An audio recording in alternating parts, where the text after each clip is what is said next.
plans had widespread public support. Voters were meant to decide on 7 measures, including reducing politicians' salaries and term limits for public posts. Each question needed just over 12.1 million votes to be considered, but that number wasn't reached. More than 11 Colombians. Have you ever met a person who can just look at a person on television and tell whether they're a lying piece of shit? Look at this guy. This is a guy who's trying to convince himself that, number one, at the very heart of his heart, he's trying to convince himself that he's a winner, that, you know, he's got all the money, he's not trying to convince himself that he's got all the money. He does have all the money. He's trying to convince himself that all the shit that he's done to all the rest of his citizens in his country is alright because he's got that money, you know, so the ends justifies the means. But just look at his face. I mean, he is, without a doubt, he's an egomaniac. He's laughing on the inside like a kid that's just done something really bad and is afraid of getting caught. Look at his face. Can't you see it? I mean, I see it, and I'm not looking for it. I just know what to look for. And I don't know how I do it. I mean, a lot of people can do it, though. A lot of people can just know. You know, maybe it's because of all the things I know.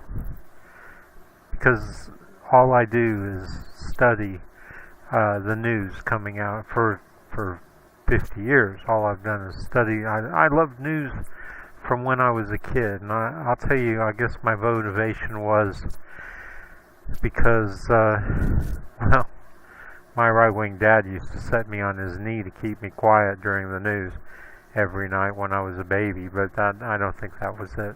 I think it was because when I was in Beirut and the war was raging, you know, even though you could hear it from inside the Holiday Inn Hotel, is what I'm thinking of right now. I used to go down, you didn't know what was really happening, so I would go down, and there was a teletype machine on the first floor in the lobby of the Holiday Inn Hotel, which is where we stayed when the fighting got really bad for a while. For a couple months we were in there. They ended up blowing the whole hotel up eventually, well, gutting it. They had a fight over it. They said the bodies were 5 feet deep in the lobby. So, yeah, I wasn't there for that, obviously. We had moved back up to our house in Babda. So anyway, or our apartment. And so, every day I would go down to the teletype because a lot of the stuff, it was a UPIAP, which is United Press and American Press, International or whatever. So, you know, like I say, even though you were right there and you were listening to it, you could hear explosions and machine gun fire and stuff. And if you went outside, you're very likely to have bullets whiz past your head. It happens several times, you know, and then I stopped going out. Even went up on the roof one time and had somebody fire at me from another building. Had to be removed from the pool a couple of times because bullets were hitting around the pool. So, you know, you were stuck inside, you didn't know what was going on. You could get the death tolls and some information off of AP and UPI, which are shitty. But, you know, that's what you had to work with. So, I don't know, I think I got to where, you know, when you're in a war, you become very motivated. When people are shooting at you and stuff, all of a sudden, things that you wouldn't normally do, you're motivated to do. Okay, so anyway, so for 50 years, like I say, since I was like 10 years old, I've been interested in the news. What can I tell you? I majored in journalism for a while, and then I switched to broadcasting journalism, and I loved that.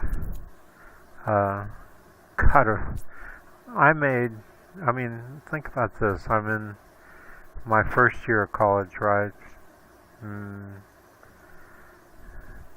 Taking broadcasting journalism. They say, okay, they hand me a camera and they go, okay, for your final, you have to go out and make a news story. Well, I'd been working at Stanford Research International, it was called Institute at the time, Stanford Research Institute, and I would strongly suggest that you go look up Stanford Research Institute, but do it in the conspiracy. Look up some of the conspiracy stuff, because they're right. And so I take my camera and I go over, because I'd been working there during the summer, and cleaning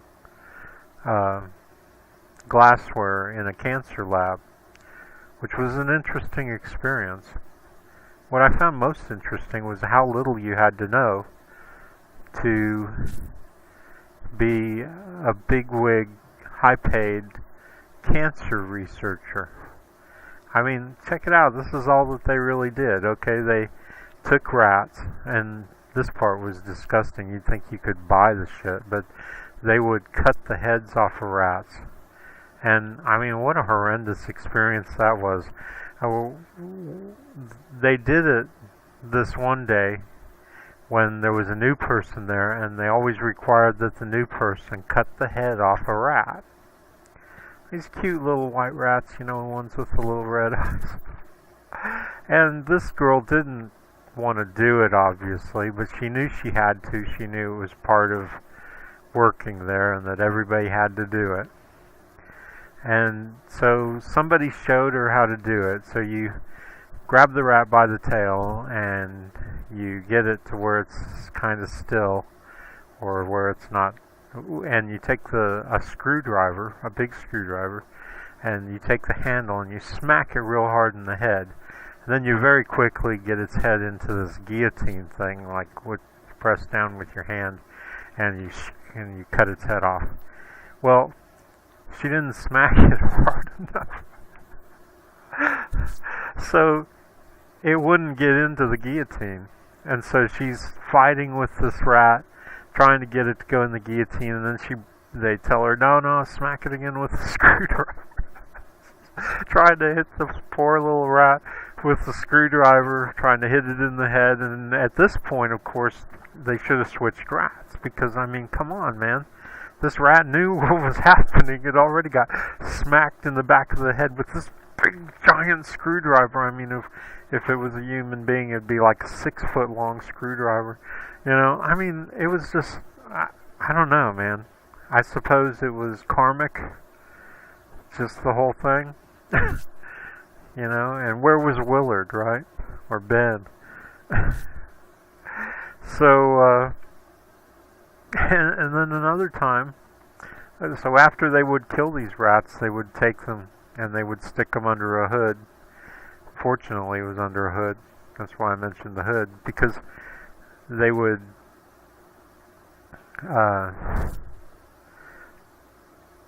lay them out on their backs with the bodies and cut them down the middle, and they would have to remove their livers. And my God, man, this girl, she's showing me how to do it, because I don't have anything to do. All the glassware is clean and everything. And she takes this rat and cuts it open and lays it out wide open, and all of its insides are showing out. And she takes apparently they always do it the same way every time. And I forget exactly how it happened. I think they would take their stuff that they work with their scalpel and their tweezers and stuff, and dip them in alcohol, and then put them over a Bunsen burner and light them on fire for a second, and that would sterilize them. If not, for some reason they had a Bunsen burner going in there with the thing. Well, she fucked up and she got alcohol all over the rat and all over the instruments like she should have, and it all caught on fire. So there's this burning rat body corpse. And like I said, it was just lucky that she was doing it under a hood, because if she'd just been doing it out in the open somewhere, I mean, the place would have stank to holy heaven, right? I mean, it just would have been awful. Anyway, so, you know, when I was there, I had heard about all these experiments that were going on. And I'd seen a lot of stuff. A lot of weird stuff. And I'd seen they had maybe 100 of those monkeys, rhesus monkeys. And I'd heard about it. So, you know, I take the camera and I go over to Stanford Research, and we had replaced 2 people for the summer and done their job. Well, they were there. So I said, man, I'm supposed to do this, you know, thing for my final exam, and can you show me anything, you know? And if Stanford Research had known that I was there doing that, they probably wouldn't have let me do it. And certainly, if they knew what they know nowadays about how people feel about this stuff, my God, because I didn't think anything of it even when I saw it. But okay, so there were just a couple of things that I remember. There was a cow with a glass stomach, so that they could watch how the digestive system worked in this cow. There was a cat with a box wired into its brain. So they had a box and all these wires were coming off of it, and the cat had the box sewn onto the side of its head. And apparently, from what I was told by these guys I worked with or did their job for a while, that it was wired into the cat's brain. Then it seemed like there was a dog that had something going on with it, but I don't remember. So anyway, you know, so I've been a bit of an amateur journalist for a long time. I mean, that was this late 70s, 79, 80, maybe into 81 a little bit. So, you know, I've been all over the place, and I've been to Houston, know a lot of Mexican Americans, very good friends of mine, some of them. Used to play games with them, you know, Dungeons and Dragons and Battletech, everything. We used to do all kinds of shit. And a lot of other people just, you know, I've just been around. And everywhere I go, I meet, somehow it's just like I'm destined to meet people who will be able to somehow, you know, add to my knowledge of what's going on in this world.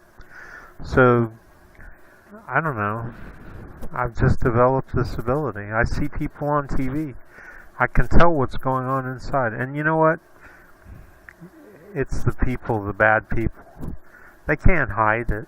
They can't hide it. They can't hide the little looks on their face that they're getting. I mean, now, what this is about right here, he's happy